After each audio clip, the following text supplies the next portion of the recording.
একদিন আইনস্টাইনের ওয়াইফকে জিজ্ঞাসা করা হয়েছিল যে, "আপনি কি থিওরি অফ রিলেটিভিটি বুঝেন কিনা?"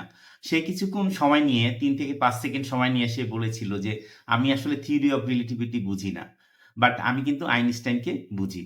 তো ওয়ার্লড ওয়াইড আপনি যদি একটা ডাটা দেখেন যে ১৫ টি অর্গানাইজেশন ৩০০ সিইওর উপরে একটা গবেষণা করে দেখেছে যে, যেসব লিডারদের ইমোশনাল ইন্টেলিজেন্স ভালো তারাই কিন্তু বেশি সাকসেসফুল হয়েছে। এবং আপনার সাকসেসের পিছনে ইমোশনাল ইন্টেলিজেন্টের যে প্রভাব এবং যে এটার যে কন্ট্রিবিউশন সেটা কিন্তু 85% এবং মা অন্যান্য যে স্কিলগুলি আছে সেটার প্রভাব কিন্তু অনলি 15%। এজন্য কিন্তু আমাদের ইমোশনালি ইন্টেলিজেন্ট হতে হবে।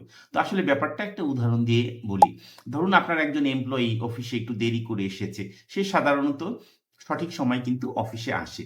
তো দেরি করে এসেছে, আপনি হয়তো একটা মিটিং আছে ইম্পোর্টেন্ট, সে একটু দেরি হয়ে গেছে।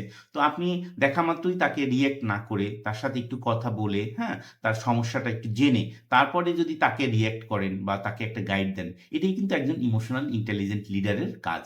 হ্যাঁ? তো আমাদের কিন্তু আমাদের পঞ্চ ইন্দ্রিয় থেকে যেমন ধরুন আমাদের চোখ, নাক, কান, হ্যাঁ? আমাদের স্পর্শ, জিহ্বা, হ্যাঁ? এগুলি থেকে কিন্তু আমাদের একটা ইমোশন আমাদের মাথায় আসে। তো ইমোশনটা এসে আমাদের মাথার পিছন দিকে এটাকে বলা হয় যে ইমোশনাল ব্রেন, হ্যাঁ? এই ইমোশনাল ব্রেনে কিন্তু ১ম এটা আসে, হ্যাঁ? তো ব্রেনে এসে এটা কিন্তু আমাদের একটু সময় নিয়ে এটা কিন্তু আমাদের সামনে চলে আসে। এটাকে বলা হয় প্রিফ্রন্টাল কর্টেক্স। তো এটাকে বলা হয় লজিক্যাল ব্রেন আর এটা হচ্ছে ইমোশনাল ব্রেন। তো আমাদের এটা পিছন থেকে সামনের দিকে এই লজিক্যাল ব্রেনে আসে। সেই সময়টা যদি আমরা একটু ওয়েট করে, এটা যদি একটু চিন্তা করে, এরপরে যদি আমরা এটাকে প্রসেস করতে পারি এবং প্রসেস করার পরে আমাদের যদি এই প্রিফ্রন্টাল কর্টেক্স থেকে আমাদের হার্ট পর্যন্ত, হ্যাঁ? আমাদের হার্ট পর্যন্ত 18 ইঞ্চি জায়গা মানে 18 ইঞ্চি জায়গা। এই হার্টের সাথে কানেক্ট করে যদি আমরা একটা যদি ডিসিশন নিতে পারি তাহলে কিন্তু আমরা একটা ভালো ডিসিশন নিতে পারবো। বিকজ হিউম্যান বিইং আর ইমোশনাল বিইং, হ্যাঁ? এরা কিন্তু সবসময় ইমোশনে ডিল করে এবং আমাদেরও কিন্তু অ্যাজ এ লিডার হিসাবে ইমোশনটাকে ডিল করতে হবে। তাহলে কিন্তু আমরা একটা ভালো একটা আউটপুট আমরা পাবো।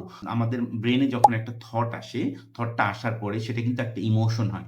ইমোশন থেকে একটা ফিলিং হয় এবং এই ফিলিং থেকে একটা বিহেভিয়ার হয়। এই বিহেভিয়ার থেকে আবার থটে চলে যায়। এটা একটা সাইকেল, হ্যাঁ? এটা কিন্তু সবসময় একটা চক্রাকারে ঘুরছে, হ্যাঁ? তো এই জিনিসটাকে আমরা যতটা সঠিকভাবে বুঝতে পারবো এবং এটাকে আমরা যতটুকু ভালোভাবে রেগুলেট করতে পারবো, তাহলে কিন্তু আমরা ইমোশনাল ইন্টেলিজেন্ট লিডার হতে পারবো।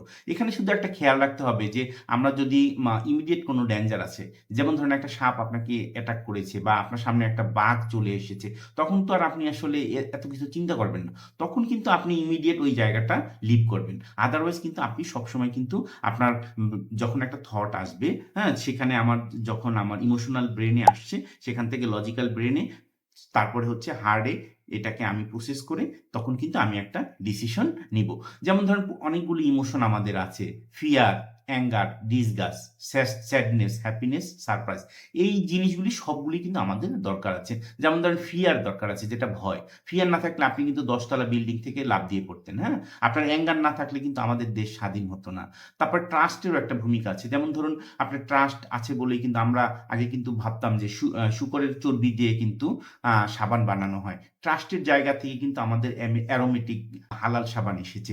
তো আমাদের প্রতিটা ইমোশনেরই কিন্তু দরকার আছে। বিশেষ করে আমরা কিন্তু যারা সাউথ এশিয়ান এবং আ সাউথ আফ্রিকান ব্লকের যারা লোক, এরা কিন্তু একটু বেশি ইমোশনাল। তাদের কিন্তু বিদেশে বসে জাতীয় সঙ্গীত শুনলে কিন্তু তাদের কান্না চলে আসে বা তারা দেশের একজন মানুষকে পেলে কিন্তু তারা জড়িয়ে ধরে।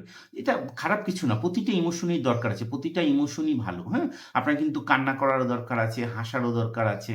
কিন্তু আপনি এই সঠিক সময়ে, সঠিকভাবে, সঠিক মাত্রায়, সঠিক লোকের সাথে আপনি এই জিনিসটা প্রকাশ করছেন কিনা এটাই হচ্ছে ব্যাপার। এই জিনিসটা যদি আপনি একটু সময় নিয়ে প্রসেস করতে পারেন এবং সঠিকভাবে যদি আপনি ডিসিশনটা নিতে পারেন তাহলে কিন্তু আপনি একজন ইমোশনাল ইন্টেলিজেন্ট লিডার হয়ে উঠতে পারবেন এবং এটা কিন্তু আপনাকে ইমোশনাল ইন্টেলিজেন্স এমন একটা কোয়ালিটি, এটা যেকোনো অন্য স্কিলের চেয়ে ৪,০০০ গুণ কিন্তু বেশি পাওয়ারফুল।